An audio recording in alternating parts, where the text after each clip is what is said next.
Hi எல்லாருக்கும். இன்றைக்கி நம்ம மீன் குழம்பு எப்படி செய்கிறதுன்னு தான் பார்க்க போகிறோம். என்னோடய ஸ்டைலில் நான் எப்போவும் இப்படி தான் வைப்பேன்.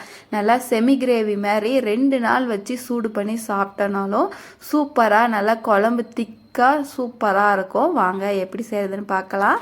நான் ஒரு 3/4 கிலோ மீன் எடுத்திருக்கேன். அதுக்கு இந்த அளவுக்கு மசாலா சரியாக இருக்கும். 1.5 டேபிள் ஸ்பூன் வரமல்லி எடுத்துக்கோங்க, 3/4 டேபிள் ஸ்பூன் சீரகம், ஒரு 1/4 டேபிள் ஸ்பூன் அளவுக்கு கடுகு, ஒரு 10 வெந்தயம், ஒரு 10 மிளகு, ஒரு 15 பொட்டுக்கடலை. கிரேவி கொஞ்சம் திக்காகிறதுக்காக.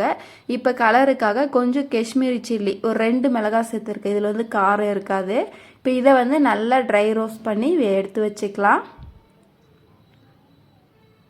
இப்போ அதே வானலில் ஒரு 2 டேபிள் ஸ்பூன் எண்ணெய் விட்டுக்கோங்க.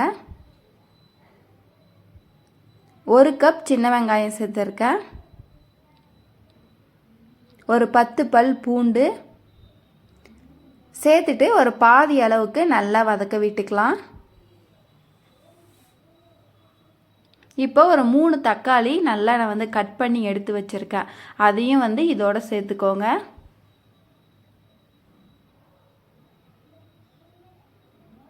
இப்போது நல்லா வதக்கி விட்டுக்கலாம். தக்காளி நல்லா குழஞ்சி வரணும்.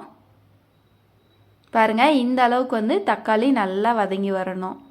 இப்போ அடுப்பை ஆஃப் பண்ணிவிட்டு ஒரு 1/4 கப் அளவுக்கு துருவின தேங்காய் சேர்த்து நல்லா கலந்து விட்டுக்கோங்க.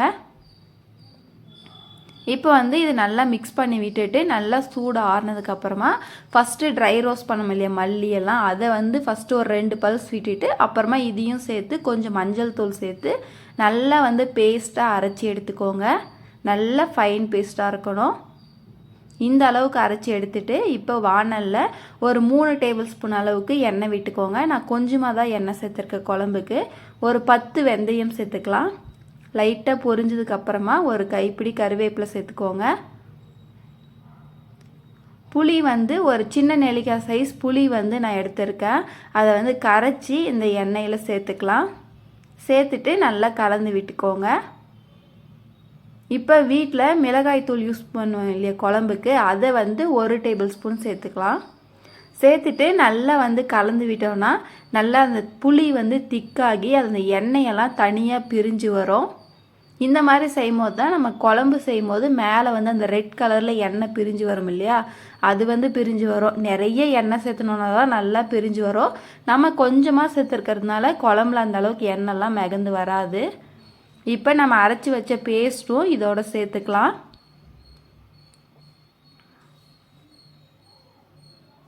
சேர்த்துட்டு நல்லா கலந்து விட்டுட்டு குழம்புக்கு தேவையான அளவுக்கு தண்ணி சேர்த்துக்கோங்க. மீன் குழம்பு எனக்கு கொஞ்சம் திக்காக இருந்தால் தான் சாப்பிட பிடிக்கும். அதனால் நான் தேவையான அளவுக்கு தண்ணி சேர்த்துக்கிறேன்.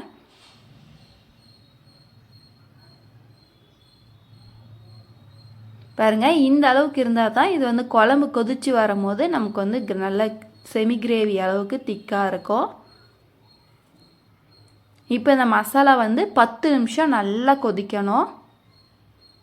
நல்லா ஃபுல் ஃப்ளேமில் வச்சு ஒரு 10 நிமிஷம் கொதிக்க விட்டுக்கோங்க. அந்த மசாலாலாம் நல்லா கொதித்து அந்த உப்பு புளி காரெல்லாம் சேர்ந்து நல்லா கொஞ்சம் திக்காகி வரும். இப்போ 10 நிமிஷத்துக்கு அப்புறமா அடுப்பை லோ ஃப்ளேமில் வச்சுட்டு நம்ம மஞ்சத்தூள் போட்டு நல்லா கழுவி வச்சோம் இல்லையா, அந்த மீனை இதோட சேர்த்துக்கோங்க. மீன் சேர்த்ததுக்கப்புறம் நல்லா ஃபுல் ஃப்ளேம் வச்சு கொதிக்க வச்சோன்னா மீன் உடஞ்சிரும் அப்படின்னு சொல்லுவாங்க. அப்படிலாம் ஒன்றுமே இல்லை. நல்லா 10 நிமிஷம் நல்லா ஹை ஃப்ளேமில் வச்சு நல்லா கொதிக்க விட்டுக்கோங்க.